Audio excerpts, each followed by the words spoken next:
O que dá mais dinheiro no agro? Considerarmos o valor de terra dentre os seus custos de produção ou ignorar esse valor do seu capital empregado? Aqui sempre tratamos de retorno sobre o investimento. Portanto, o investimento nunca é ignorado das nossas análises e nem deveria ser ignorado das suas. Mas, de fato, como que o investimento em terra deve ser contabilizado dentro de uma boa gestão financeira, dentro de uma gestão financeira que te leve a maiores lucros? Gestão bem feita é maximização de retorno no seu bolso. Então fique conosco até o final, compartilhe esse vídeo, curta, ative as notificações e vamos fazer todo dono de terra no Brasil ganhar mais dinheiro!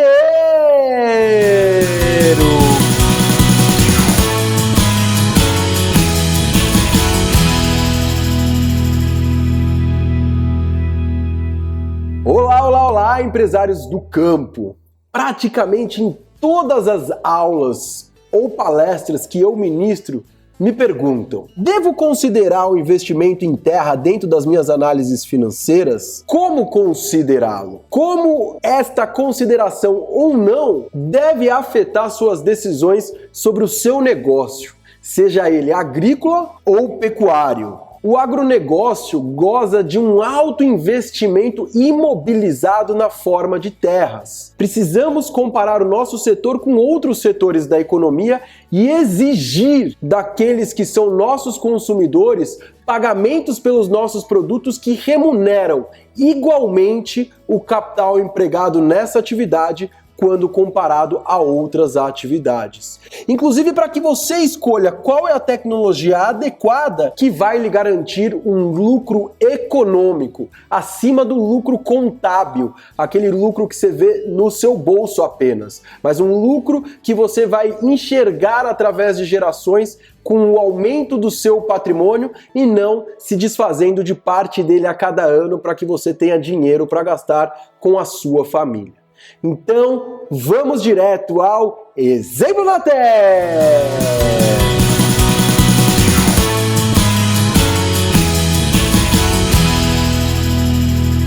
Aí então, gente, temos os dois retornos para que você escolha qual tomar. Aqui estamos falando de duas áreas, de duas terras parecidas, não sei. Vamos ver algumas características dessas duas terras e perguntar para você: qual dessas duas terras você gostaria que pertencesse ao seu negócio rural e que lhe traria, em alguma forma ou de outra, maior rentabilidade para a sua produção rural? Na terra da esquerda, nós vamos ter um pagamento equivalente de R$ 80 por hectare de arrendamento por mês. Portanto, sua terra, essa da esquerda, se arrendada para terceiros, esse é o dinheiro que pingaria na sua conta todos os meses. Não significa dizer que isso é um dinheiro líquido, livre de custos. A gente já viu isso em outras videoaulas.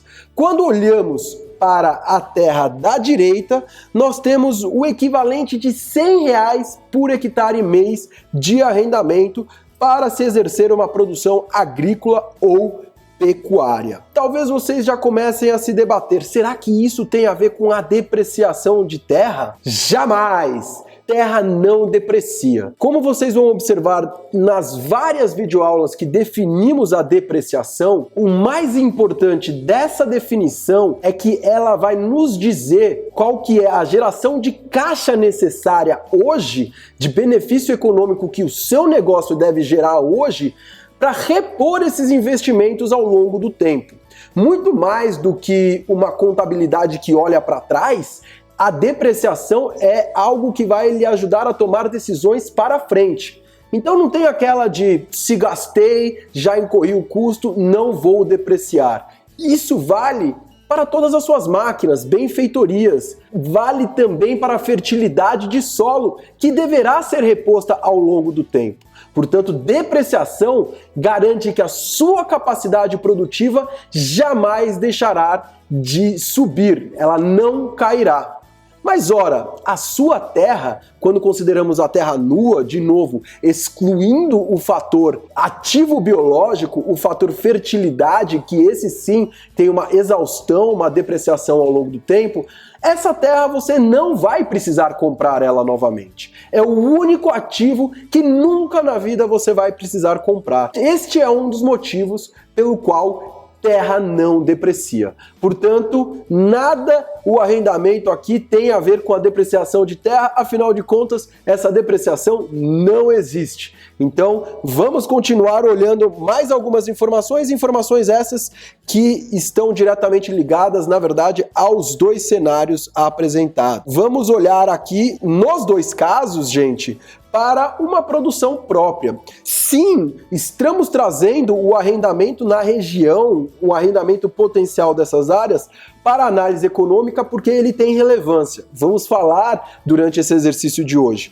Mas o fato é que nós não estamos pagando arrendamento para ninguém, tampouco estamos arrendando essa terra para terceiro. Nós estamos exercendo a produção própria em 100 hectares de terras em ambos os casos. E há, em ambos os casos, também boatos na região que essas terras valem mais ou menos a mesma coisa, aproximadamente R$100 mil por hectare. Portanto, totalizando aí, já fizemos a conta para você, 10 milhões em patrimônio empregado em terras. Também temos aí uma oportunidade de trabalhar esse dinheiro. Como sempre falamos aqui, a oportunidade ela é importantíssima para a tomada de decisão, ainda que essa oportunidade seja simplesmente dentro do seu negócio. A soja me rentabiliza tantos por cento, a pecuária me rentabiliza outros tantos por cento. Decidir por um implica deixar a oportunidade do outro de fora. Portanto, ela deve ser considerada sempre no seu raciocínio lógico de tomada de decisão, qual que é a estratégia alternativa. E aqui, de cara, temos que esses 10 milhões, se aplicados no banco, vão nos garantir aí aproximadamente R$500 mil de dinheiro pingando na nossa conta, e aí talvez podemos falar sim um dinheiro líquido, um lucro, obviamente desconsiderando o pagamento de impostos sobre essa rentabilidade. Mas de novo, 5%, R$500 mil é o que pingaria na nossa conta sem qualquer sacrifício, sem ter que exercer essa produção própria. Então já estamos falando de arrendamento e de usar esse dinheiro como uma rentabilidade financeira apenas, como oportunidades de lidar com essa terra ao invés de fazer a produção própria que existe em ambos os casos. E aí vamos voltar ao exercício. Guardado as premissas que já foram colocadas para você, lhe pergunto, você consegue já estabelecer qual dessas duas áreas deve ser a sua área de maior rentabilidade? Ora, o arrendamento é proporcional ao valor da terra. Você acabou de mostrar que o valor da terra em ambos os casos são iguais. Por que a diferença no arrendamento? Gente, isso não é a realidade do que vemos por aí. Muitos desses arrendamentos têm cobranças fixas por cabeça, por sacas de soja, mas o fato que a gente normalmente subentende é que a pessoa que vai arrendar essa terra, muito mais do que aquela que compra, que vai pensar longo prazo, essa que arrendará a terra, até por ser uma despesa mais facilmente tangível, né, dá para saber estou pagando arrendamento, ele não vai pagar um arrendamento que não seja proporcional àquele cálculo rápido que ele consegue fazer de remuneração da atividade que ele exerceria nessa terra.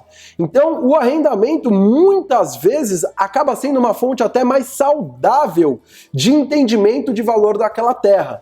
Se ela vai proporcionar tantas sacas por hectare, tantas arrobas por hectare, tantos litros de leite por hectare. Porque, de novo, se aquele que vai arrendar não conseguir pagar as suas despesas de curto prazo, incluindo o arrendamento, ele se vê muito rapidamente fora da atividade, que é diferente do que acontece quando a gente está lidando com a terra. A terra pode perdurar por várias gerações, ainda que a gente não apresente uma rentabilidade sobre esse capital, essas gerações elas vão vendendo um pedaço de terra de X em X anos para custear uma operação deficitária ou até para, né, tirar esse dinheiro e sobreviver aí ao longo das gerações, embora, de novo, a rentabilidade ela não existe e muitas das decisões de venda acontecem de maneira oportunista ou até precipitada, né? A pessoa está precisando de dinheiro, já está entrando em estresse financeiro ou não tem qualquer entendimento sobre a atividade rural e acaba vendendo, inclusive vendendo para aqueles que muitas vezes, sabendo comprar terra, ganham dinheiro com isso, né? Se ele compra e vende terra, o corretor de terra vai entender sobre as especulações de mercado. Mas aqui a gente, independentemente de ter o mesmo valor, de novo a realidade é que a gente vê arrendamentos diferentes. Inclusive, olha uma informação nova que nos chega. Quando a gente olha para a terra da esquerda, ela vem passando por valorizações imobiliárias, ela vem se apreciando, aumentando de preço em 15% ao ano. Então pode ser uma terra que lá atrás valia pouco dinheiro, o arrendamento talvez era proporcional e dessa maneira era mais barato, mas ela vem numa evolutiva de apreciação da terra, inclusive é muita dessa apreciação que está sendo capturada no valor que essa terra muitas vezes está apresentando, um valor de venda de 100 mil reais ali, pelo menos é aquilo que nós estamos encontrando de boatos na região. Quando nós olhamos a terra da direita, pode ser até uma terra mais próxima a centros urbanos, em regiões mais maduras, em regiões onde já teve-se consolidação das atividades econômicas e já se sabe muito ao certo o que dá, o que não dá dinheiro. Mas o fato é que essa apreciação, a valorização da terra está por volta de 5% ao ano. Portanto, eu pergunto para você que produz nessas duas terras ou que tem que escolher entre uma delas. Você prefere uma terra com uma oportunidade de arrendamento, um dinheiro de curto prazo maior hoje, entretanto com uma valorização imobiliária razoavelmente menos elevada, do que aquele cenário da esquerda, mais valorização imobiliária potencial, entretanto atualmente um valor por hectare de arrendamento menor. E aí, qual que é a sua decisão? O que vai trazer mais retorno sobre o investimento na sua atividade rural? Vamos trazer aqui o cronômetro na tela, não temos mais quaisquer informações, agora é a hora da decisão, é a hora 3, 2, 1, passou o pedágio! E aí, gente, mais valorização imobiliária à esquerda, menos valorização imobiliária à direita, mais dinheiro de curto prazo à direita, menos dinheiro de curto prazo à esquerda. Inclusive, volto a destacar, você é um produtor rural, aí estão as suas competências de produzir produtos agrícolas e animais com o menor número de insumos agrícolas ou animais, com o menor número de sementes, fertilizantes, defensivos, cabeças animais, insumos nutricionais, enfim. O que vamos escolher? A da esquerda ou a da direita? O que a Aperfarm sugere? Opa! Hoje a Aperfarm não sugere nada, vamos ficar em cima do muro, é isso, produção? É isso. Porque depende, gente, do seu perfil de risco, das suas competências, do seu desejo de ver um retorno de mais curto prazo, de maior prazo. O que nós certamente conseguimos aferir, até pelas colocações que eu fiz ao longo da minha explicação, é que a terra da direita, gente, pelo valor intrínseco do arrendamento apresentado, tem um potencial produtivo, no momento, maior que o arrendamento da esquerda. Da mesma forma, gente, também pelas estimativas colocadas, não estamos enfrentando problemas de desvalorização imobiliária que fazem com que aquele dinheiro que está parado em terra hoje tenha que ser movimentado para uma conta bancária para ter uma rentabilidade maior. A gente tem aqui, no caso de menor valorização imobiliária, a mesma valorização desse dinheiro, desse capital, daquela que nós encontramos na poupança. Então, como falado, não há uma resposta certa, mas de uma forma bem empírica e superficial, poderíamos afirmar que o cenário da direita para a sua operação agrícola de curto prazo talvez seja mais interessante. Mais do que isso, mais do que esse maior potencial produtivo do cenário da direita, o mais importante é usarmos o cenário da direita ou da esquerda, aonde nós não vamos falar sobre custo de oportunidade da terra, tampouco valorização imobiliária, porque ninguém aqui é corretor de terras, nós somos produtores agrícolas e pecuários e usando os dados da direita, olhando para um custo gerencial de arrendamento, que é sim agora a nossa recomendação de ser utilizado, no mínimo, se você gerar lucro, você está pagando um alto valor dessa terra. Você está rentabilizando uma terra com maior ou menor potencial da maneira que se espera, sem considerar efeitos de longo prazo, sem considerar inclusive poluições de mercado. O que são essas poluições de mercado? Valores de terra, valores de patrimônio, valores de qualquer ativo vão estar atrelados principalmente à capacidade de geração de caixa, de geração de dinheiro. Eu vou comprar uma ação na Bolsa de Valores por aquilo que aquela empresa promete pagar de dividendos no futuro. É dessa maneira como as ações da Bolsa de Valores são calculadas, os seus valores.